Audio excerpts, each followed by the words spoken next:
جنہوں نے IRGC کو مضبوط کیا، جس کی وجہ سے آج ایران مضبوط ہے، ان کی شہادت کو ہم یاد کر رہے ہیں۔ دوسری تصویر سید علی لاریجانی کی ہے۔ میں بتانا چاہوں گا کہ آیت اللہ مرتضیٰ مدعی صاحب شہید کے داماد ہیں، اور جو ہرمز کا معاملہ ہے، اسٹیٹ آف ہرمز کا، وہ انہی نے آئیڈیا دیا تھا، اور یہی چیف سیکورٹی ایڈوائزر بھی تھے خامنئی صاحب کے۔ لاریجانی صاحب کی وجہ سے آج ان کی نوبت یہ ہے کہ جو سوچا تھا اسے بدل کے اب وہ تمام معاملہ وہاں پر آ گیا۔ یہ لاریجانی صاحب کا دماغ تھا کہ آج ہندوستان کے لوگ بھی محسوس کر رہے ہیں کہ ایران کے پاس وہ طاقت ہے، اگر وہ استعمال کر لے تو ہمارے چولہے بھی بند ہو جائیں گے، ہماری گاڑی بھی بند ہو جائیں گے۔ یہ علی لاریجانی صاحب کا ہے۔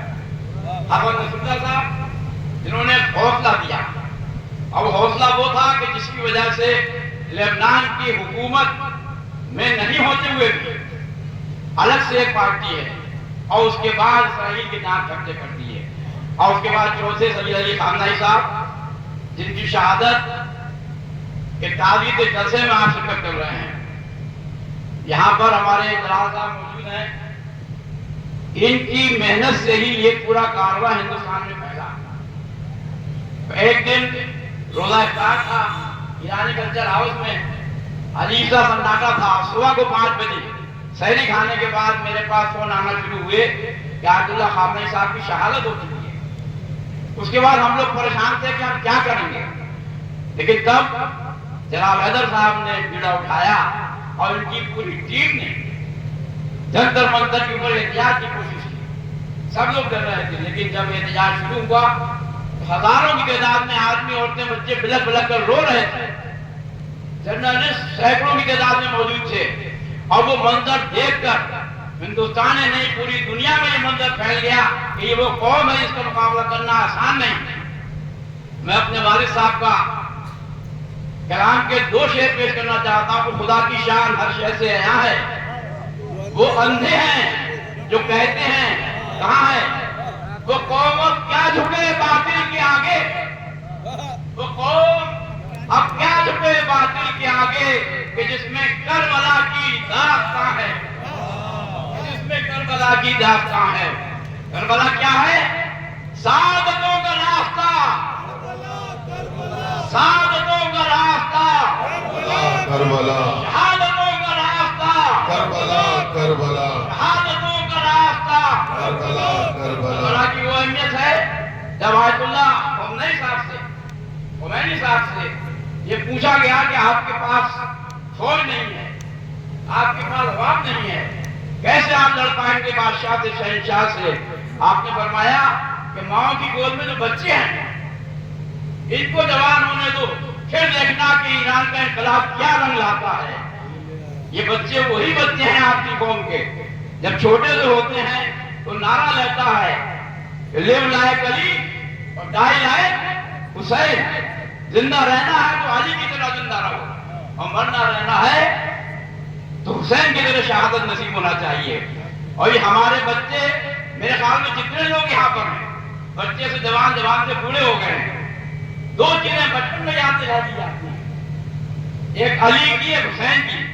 پہلی چیز کیا کہ جب اسرائیل کے لوگوں نے لبنان پر حملہ کیا، فلسطین پہ حملہ کیا، تو وہاں نعرہ لکھا ہوا تھا کہ Khyber war last chance, Khyber war your last chance, Khyber آخری امید تھی آپ کی فتح کرنے کی، اس کے بعد ہم ہیں۔ لیکن ہمارے بچوں نے بتایا کہ جب ہمارے بچے گود میں ہوتے ہیں تب پڑھتے ہیں کہ پتھر پہ علم دین کا گاڑا کس نے، مرحب سے پہلوا کو پچھاڑا کس نے، اصحاب پیغمبر تو سبھی تھے موجود، بولو در خیبر کو اکھاڑا کس نے؟ اگر سب کو یاد ہے تو سب پڑھیے۔ انہوں نے کہا خیبر واس یور لاسٹ چانس۔ ہم نے بچپن کو بچوں کے پڑھایا، بتایا، شاید یہاں کوئی ایسا نہیں ہوگا جسے یاد نہ ہوگا کہ پتھر پہ علم دین کا گاڑا کس نے۔ بچپنے میں سکھا دیا کہ خیبر لاسٹ چانس نہیں تھا، یہ ہمارے دلوں میں آخر تک رہ کر آئے گا۔ اور اس کے بعد دوسری چیز یا حسین، دو چیزیں بچپن سے ہی بچہ سیکھ لیتا ہے، جوانی بڑھاپے میں ہر ایک کو یاد رہتا ہے۔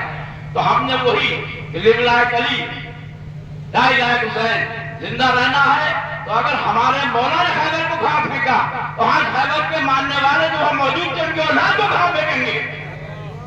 یہ ہماری عظمت ہے۔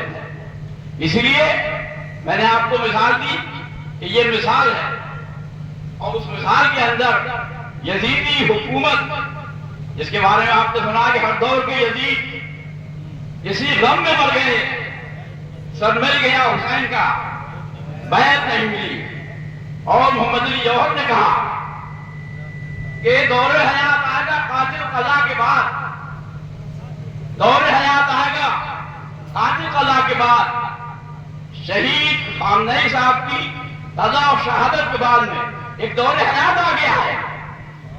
دور حیات آئے گا قاتل قضا کے بعد، ہے ابتدا ہماری طریق انتہا کے بعد، قتل حسین اصل میں مرگ یزید ہے، اسلام زندہ ہوتا ہے ہر کربلا کے بعد۔